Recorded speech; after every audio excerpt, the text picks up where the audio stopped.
Hi, guys. It's Dr. Delvena. This is going to be a juicy conversation, I believe. I already have people calling in to talk about this. I have my popcorn ready. Smells so good. Popcorn, why? Because this is the topic. The phone's ringing already. Okay, let's see who's calling. Good evening, Therapy Thursday. Hello. Hi, good evening. Good evening. Are you calling in about tonight's show? Yes, the narcissist. Yes, that's Yes. exactly correct. All righty. Have you had an experience with a narcissistic boyfriend or girlfriend, or have you been in a relationship with someone who was a narcissist? I used to be married to one. Wow. And how long were you married to that person? We were only married for a little over 2.5 years. I didn't know when we were married that he was a narcissist. Okay.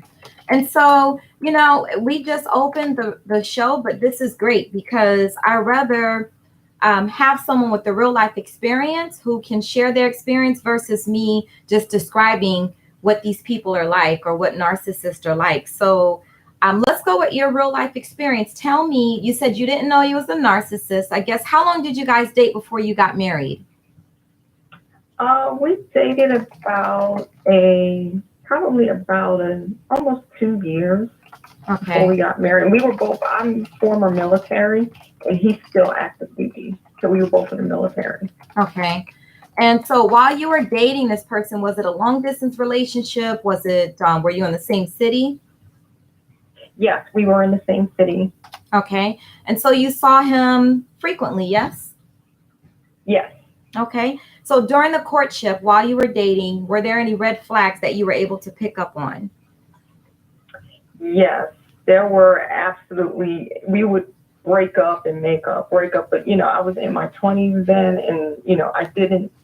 Yeah, I figured that's how relationships were. He would just. It was always when we would break up. It wasn't. I'm not saying I'm a perfect person, but it was always something. He had an issue with me, and I would break. It wasn't he would break up with me. I would break up with him. And then he would beg and plead, and I would take him back. Okay. Okay. So he would beg you to come back. Would he make you feel guilty about leaving and not being there for him? Yes, yes. He would actually one time, this was right before I was about to go to another duty station and he was at the one. He was gonna stay there for a while. And we were just dating. We weren't engaged or married. And I actually one weekend I went back to see him and he wasn't there. And I found out that, I stayed at his house. I had a key to his place. I was there the whole night. He never came home after he lied and said he wasn't there. And when, I told him that I broke up with him and I was in a school at the time. So it was probably about an hour and a half from where we were at. And I actually went back to the school and he actually followed me. I didn't know he followed me until a few minutes after I got in my room. He knocked on the door and he literally, and trust me, this is not, please, if your narcissist ever does this to you, leave him alone. He actually told me if I break up with him, I got a gun in that car and I'm going to shoot you. Wow. And that would have been a big red flag. But again, I was in my 20s. I was not thinking, I was all in love. And but anyone Mhm. that threatens you with violence, just leave them alone. Because Mhm. in his mind, he was not going to let me go. Okay. So do you think you felt like he must really love me if he's willing to kill me to have me? Well, I thought, wow, he got a gun. I didn't see the gun. He just said he had it because I know he didn't own a gun. Right. But later on, he told me he borrowed the gun from one of his friends.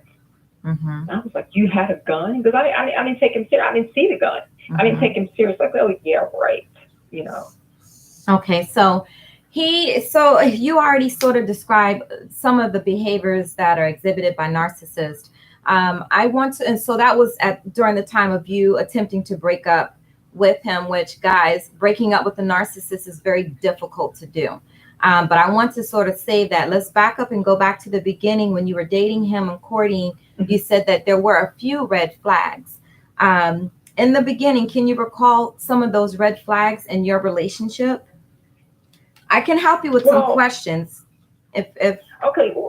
Well, some of the red flags in a relationship, again, I didn't, to me, in my mind, I was saying, oh, he's such a great guy. Why is he single? You know, and he would say things, and I didn't really pick them up until I actually, this is probably another show for you. I have superior autobiographical memory. So I okay, remember a whole lot of stuff about my life. okay, And he would say things that were because I was when I met him, I was a single parent, and my child was probably a couple months old, maybe 7 or 8 months old when I met him and I started dating him. mm-hmm, And he would say things like, because he's of his skin complexion is dark and my son is very, very light, and he would say stuff about color. And I was like, why is he talking about my child? I didn't, and he kept doing it. He did it even after we got married. He would call my son Powder, like the movie Powder. I mean, he would just make up, and then he would sit there and laugh. okay. So And I was that's like, that's one. not funny. That's one flag. They like to demean other people, exploit other people. So he was demeaning towards your son. He attempted to exploit your son, and as far as um, the color of your son's skin, and say demeaning things about your son. So that is a sign of narcissist. Did he ever do demeaning things or say demeaning things towards you? Did he ever try to intimidate you or bully you or belittle you during the relationship He would in the say things, and beginning? it got worse after we got married. He would say things like, well, I have a college degree. What do you have? What are you doing with your life? What kind of goals do you have? I Okay. have goals. All Right. right. He would say those things. Right. I So, have goals. What are you going to do with your life? and that's another red flag, guys. So right now the caller is describing her relationship during the courtship, as well as when she married her narcissistic ex-husband. Now she was able to get away, but now we're going through, I asked her to explain or describe some of the red flags that she encountered. So we've already mentioned that they like to bully, they like to demean, they like to intimidate, and now you're saying that he was demonstrating um, a more important sense of self. So he was better than you because he had a college degree. And you said, he said to you, what do you have? And that's what narcissists do. They have a sense of self-importance that is greater than the next person or greater than their partner. We call that sometimes grandiosity also. Okay. Okay. Yep. Yeah. So they have this grandiose sense of self. For him, it was, yeah, I have a college degree and I went to college. And then so actually he's doing a couple of things by saying that to you. He's demonstrating his inflated sense of self or his grandiosity or his self-importance, which is on a he perceives to be on a higher level. And at the same time, he was demeaning you or belittling you. And that's another thing that they do. Did he also like to be praised all the time? Did he want constant admiration and praise? Oh, I'll do you one better. He was actually the Sergeant Artie Murphy of our battalion.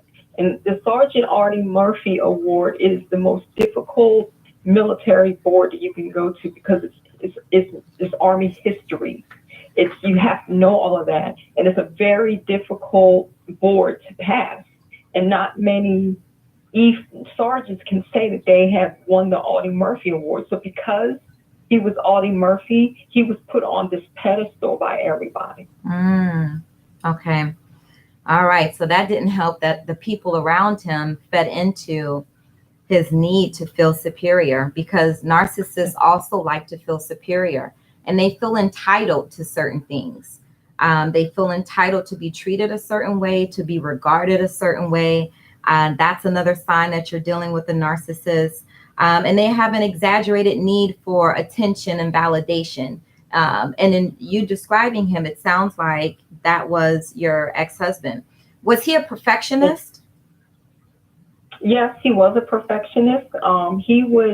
he would, and that's another thing that kind of got to me. He is so obsessed with he still is so obsessed with money. So when we would, do things on the military side, we would go home. He would spend his time like working on, because he was a mechanic, so he would work on everyone's vehicles, and they would pay him money to fix their vehicles.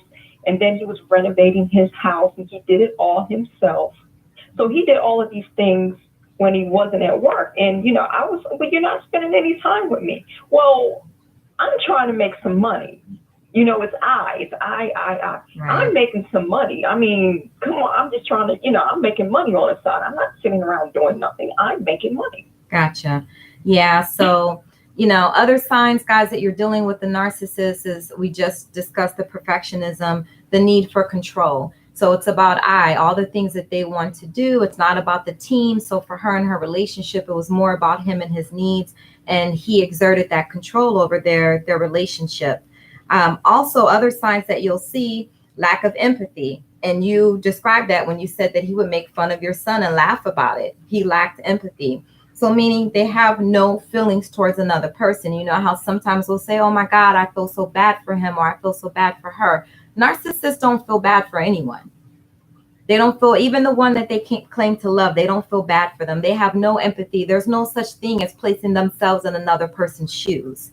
And so they also like to place blame on other people. They never accept responsibility for circumstances that are taking place or issues that might occur. I always tell couples who are in couples therapy, if there's a problem in a relationship, both people involved should be taking responsibility for that problem, because there are two people in that relationship.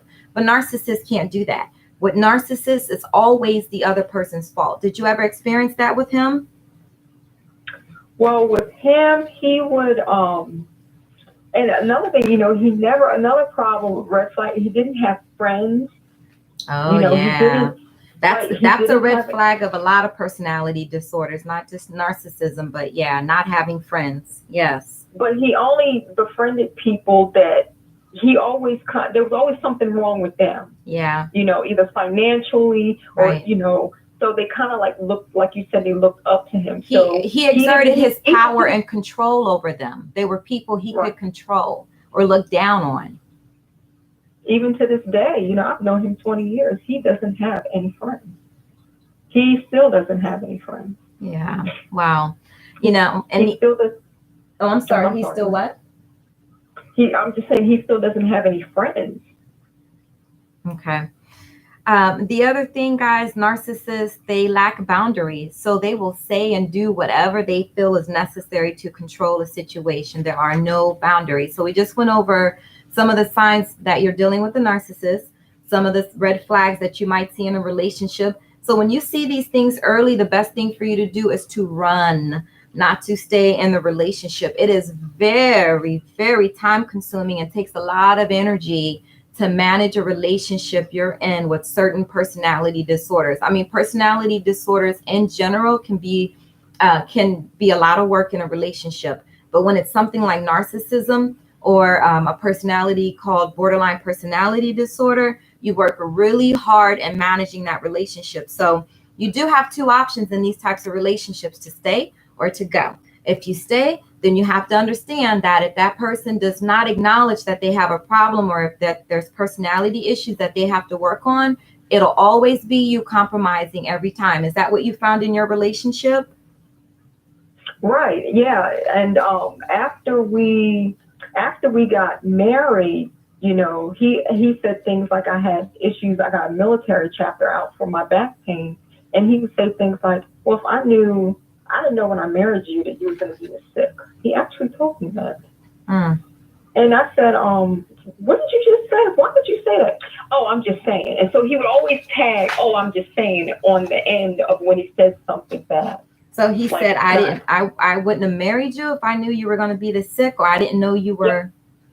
Yeah. Right. If I didn't know when I married you, I didn't know you was going to be this sick. Yeah. So that's no empathy.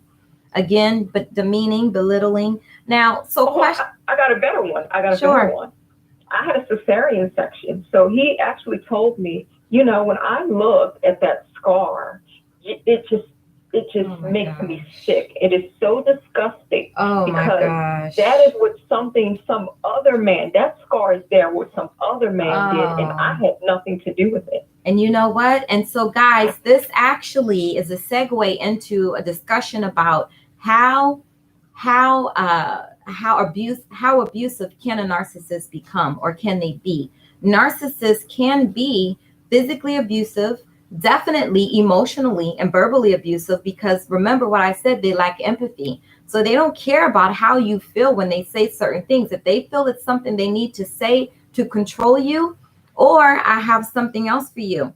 If they feel that your light is shining brighter than their own, they don't like that. They like to be the only one shining. So even if they claim they love you and they're in a relationship with you, if they feel you're doing well, your light is shining brightly, they want to bring you down or take you down a notch or two or 10. So they say the things that they feel are necessary to emotionally traumatize you or to hurt you, if they're not also physically abusive. So that, my friend on the phone, that was a way of emotionally abusing you, to say to you that scar is disgusting. It reminds me of another man. Yep. And Who said that? how did that make you feel? I'm like, are you serious? I'm like, are you serious? I couldn't believe he said it. You were But flabbergasted, huh? actually, but actually, the worst thing he has ever said to me was during sex. Oh wow, you you do sex like a certain skin color, Say what he said. because he wasn't satisfied, and he said, oh, you do sex like a certain skin color. Did he say you fuck like a white girl? Yep, that's exactly what he said. You got to say what he said, because so people can understand how low that these people go. Not just men, but women too. But we're talking about men tonight. They say the things to control you. The need for control includes behaviors that include abusive, emotionally abusive, verbally abusive, and physically abusive. Was he ever physically abusive towards you? Oh no, we had an argument once. He came home mad because he used to spend, and I don't know, it's him. He would spend time with his family in another state, but he would never take me. And he would say things like, well, I'm hanging out with my brother and you're just going to get in the way. He would take my son because, my son would play with his nephews, but he would never take me.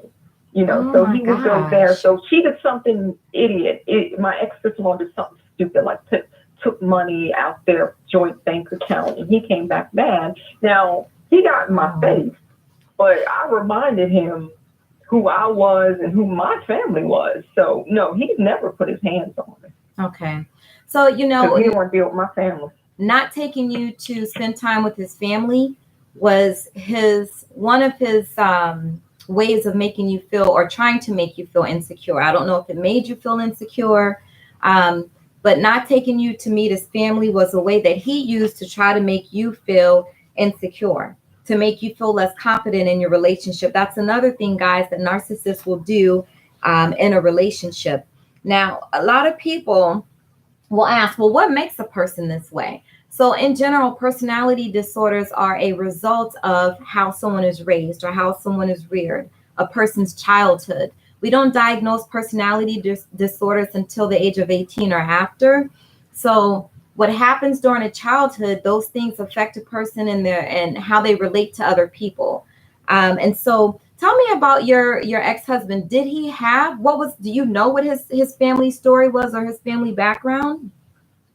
I do know that his father died when he was very young, and his mother remarried a minister. So, and I didn't even find I didn't even find out that he was raised Jehovah's Witness. I didn't even find out until after we got married. Okay. I didn't even know that. But I met when I saw his family, but see, we were having problems. And, my ex father in law is a minister and a counselor. So he listened to what we were having problems with. And my ex father in law said, well, the reason why your marriage isn't working is because married people do things together. You go everywhere together. You do everything together. And I know my son. He doesn't like doing anything with anyone except for himself. And he got mad because my ex-father-in-law agreed with me that we should go places as a married couple. That was the last time while I was married that I saw my in-laws. The very last time. Wow. I've only seen them like once. Okay. So, besides making their partner feel insecure, narcissists are also insecure people. Although they want to exhibit or portray that they're the perfect person, and they have, as I said, this grandiose sense of self, they are also insecure.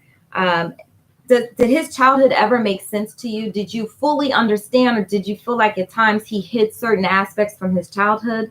Because a lot of times, um, the childhood of these narcissistic people, it doesn't make sense, or there's a lot of gaps or holes in their story that they don't share, that they don't tell you about, or sometimes they will tell you stories, and those stories wreak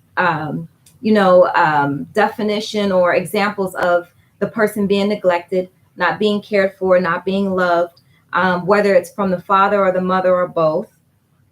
Did any of that seem to be in his history? Well, he did say, and understandably because he had two other siblings, that money was very difficult because his father died when he was about 9 or 10 years old, and I think his mother didn't remarry until he got to high school. But he's also like, he didn't like for me to like buy toys for my son. It's like he hated toys. I could never buy toys. He did not like toys. So I like learning toys, but I don't like toys. I don't think he should have toys. So he hated it when I bought my son toys for some reason. Okay. Oh wow. So we went through all of the flags, the signs of a narcissist. I talked a little bit about how a person develops personality traits that can be seen as a personality disorder that's consistent with narcissistic personality disorder. I think the thing that a lot of people see the most is that narcissists have a need for control, an excessive need for control. They demean others. They don't care about others. They have no empathy. They feel that the most important person is themselves. They don't want to hear about other people's stories. They only want to talk about themselves. They have a sense of entitlement. They're not good at compromise, especially emotional compromise. They're not good at that at all. They're sort of what we call one-minded. It's always just everything about them. They're not considerate of other people's opinions. And there's no sense of fairness or proportion in the relationship. So someone is asking if you snuck and bought the toys, or did you, and just, let's see, did she sneak and buy the toys, or did she buy them and just let him get angry? Did you stop buying toys?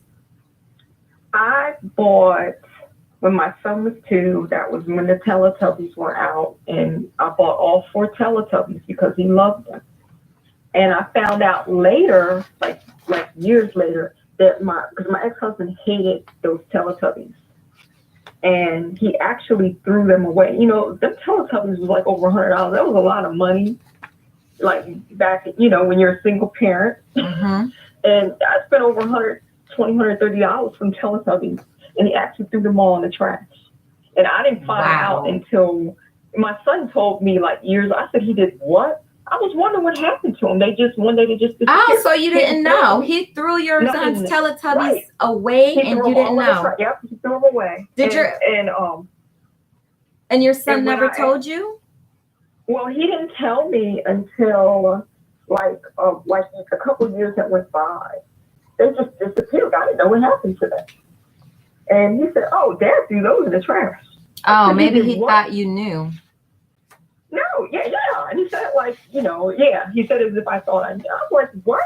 And when I asked him about it, he actually had the nerve to laugh. I said, you know how much I paid for that thing? He doesn't care. For the thing. He wouldn't care how much you paid. He has no empathy.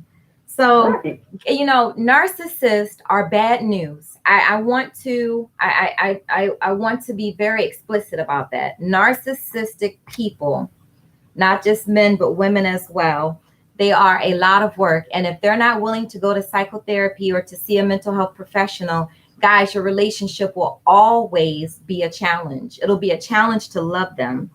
Narcissists do things that make it a challenge for you to love them, for you to love your relationship. And women who are more passive and are very empathic and very in tune with other people's emotions, narcissists love to be in relationships with them, because those type of women, since we're talking about men, those types of women play to their emotions, to their ego, and also don't challenge the behaviors that are presented by these narcissists.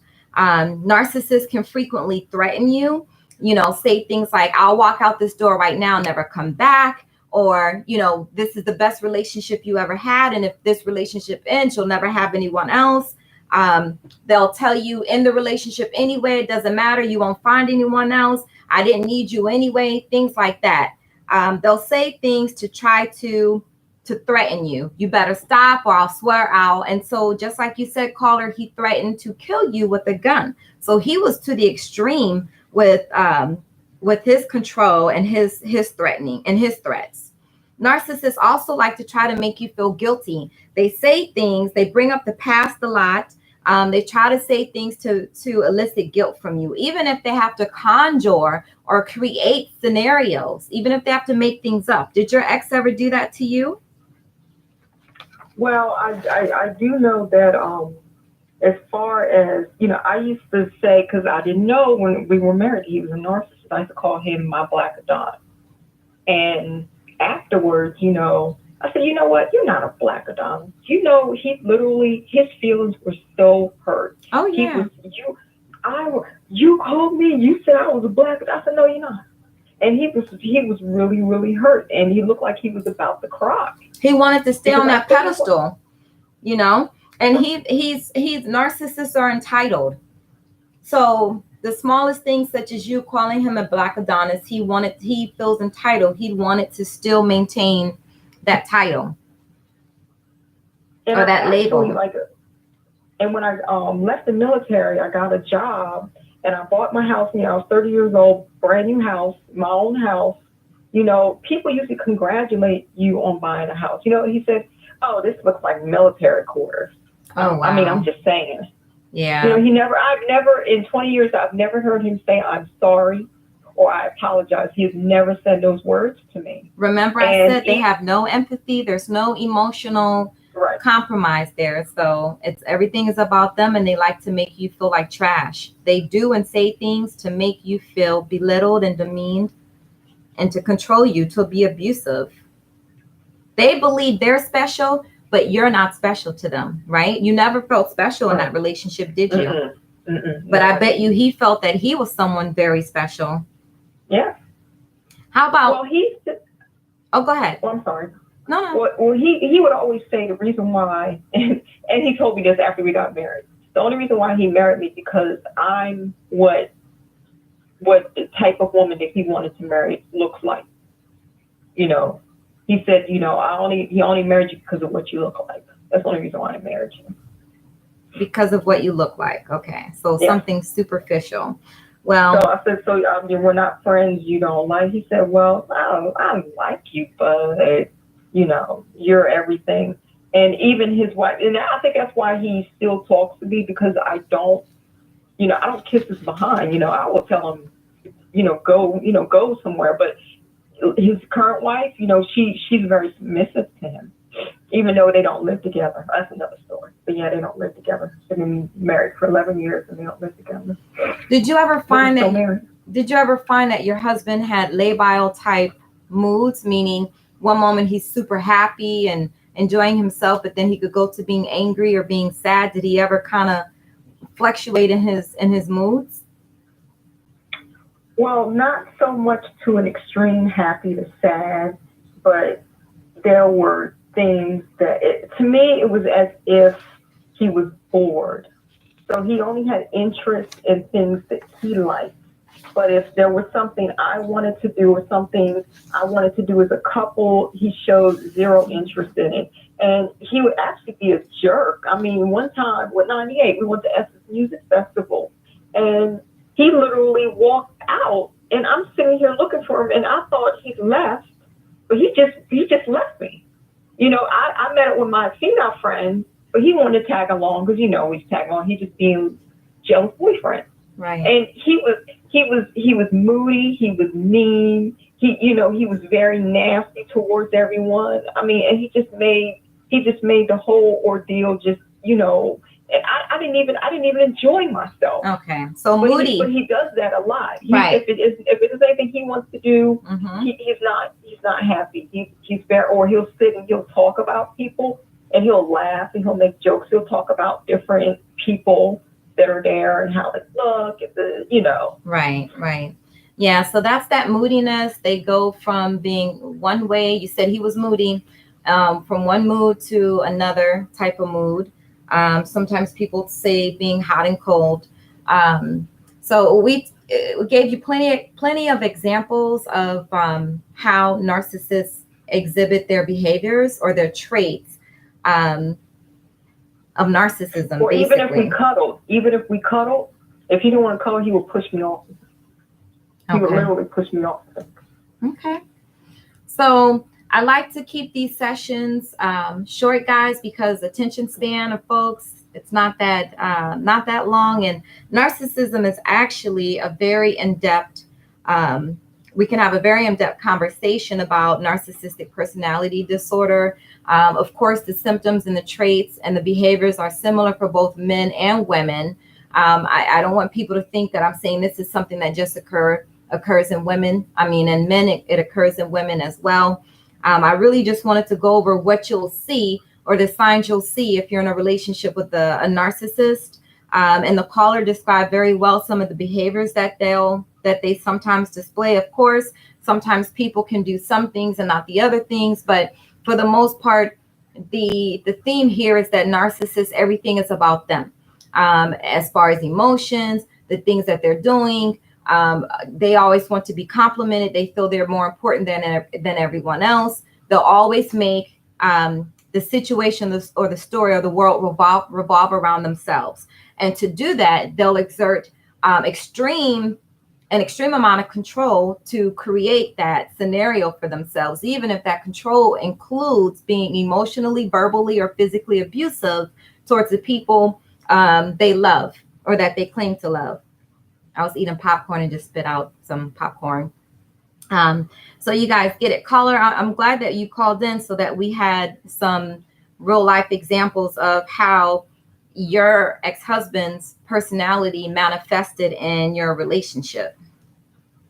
And and one more time, even after we divorced, he came to visit, and for an hour and a half, I didn't even talk. I sat there and let him talk. I said, "Do you realize the last hour and a half you've been talking about yourself? Like, I went to the club and some dude bumped into me. And, oh, I'm sorry, I thought it was a bouncer." I said, "Do you realize you've been? Well, who else am I going to talk about?" He actually told me that.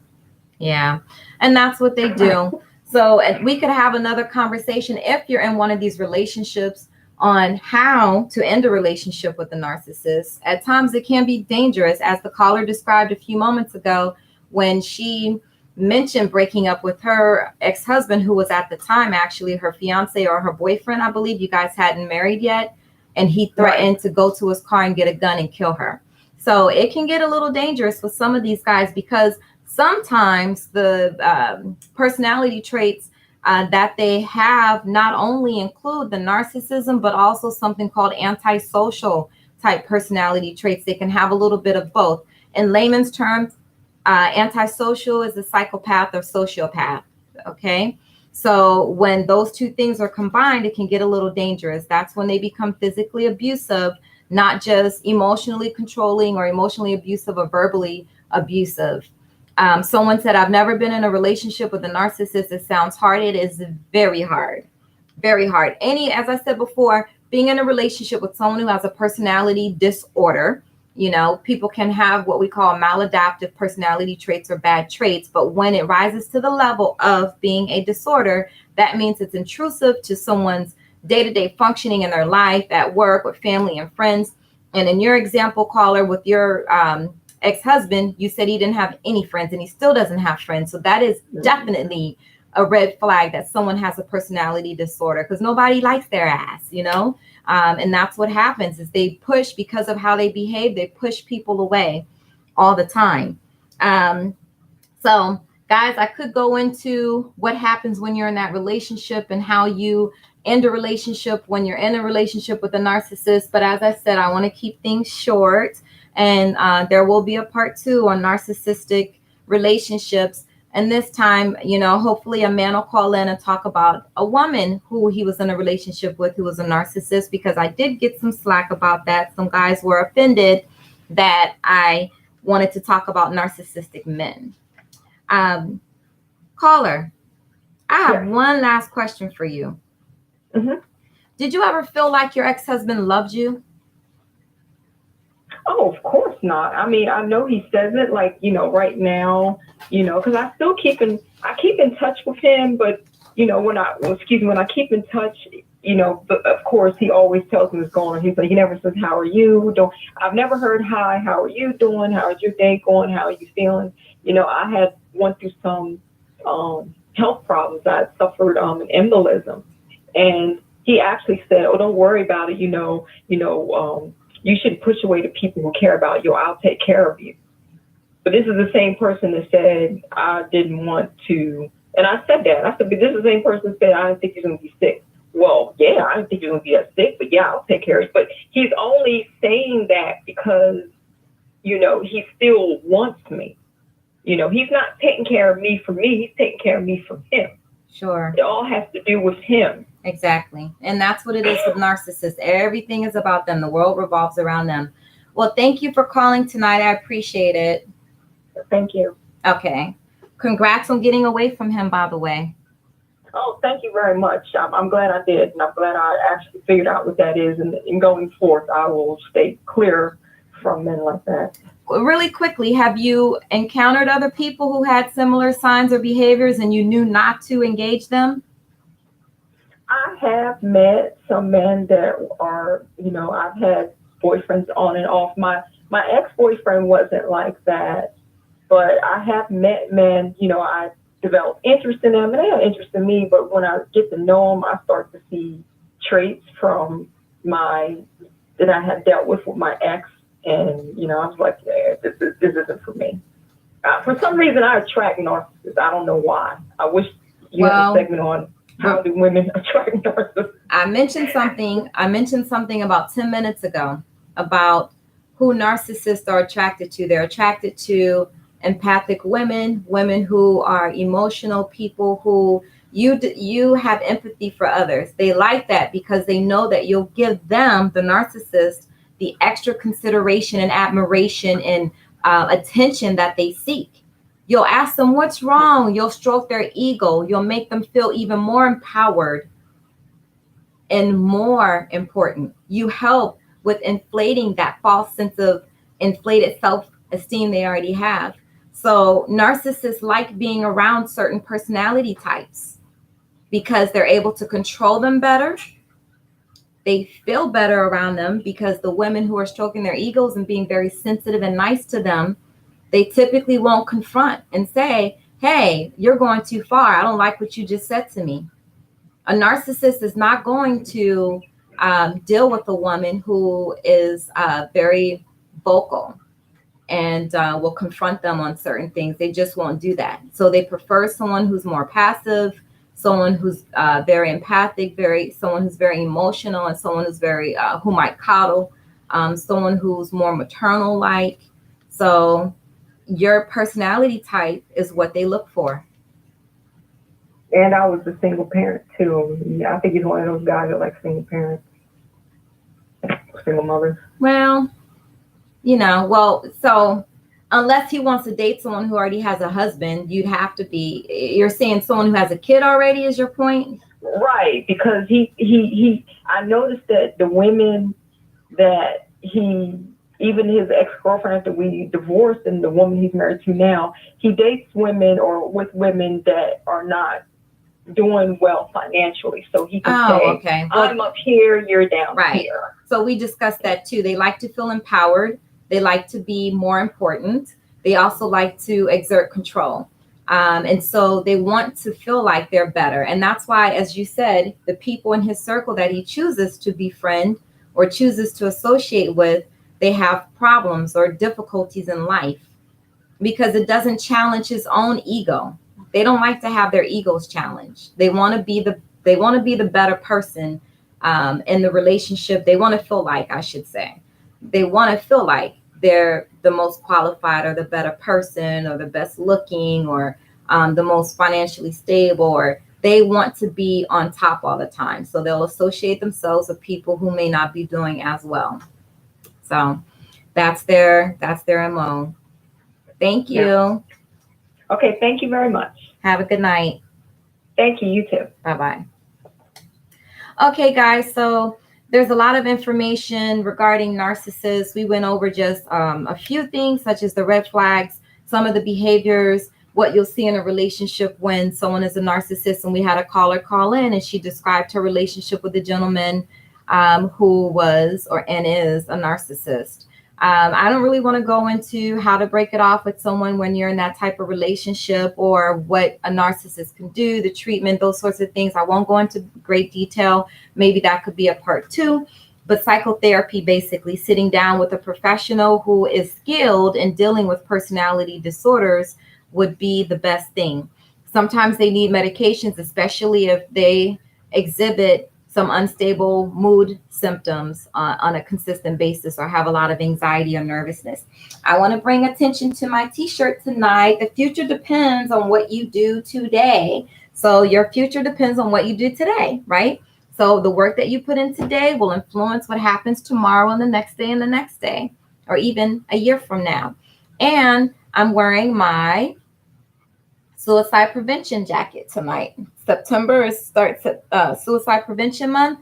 So remember, I'm doing a challenge, 22 push-ups a day for 22 days. You don't have to start on September 1st. You can start anytime in September, but you have to get 22 days in. So you need to get started by the 17th or the 18th. All righty, guys.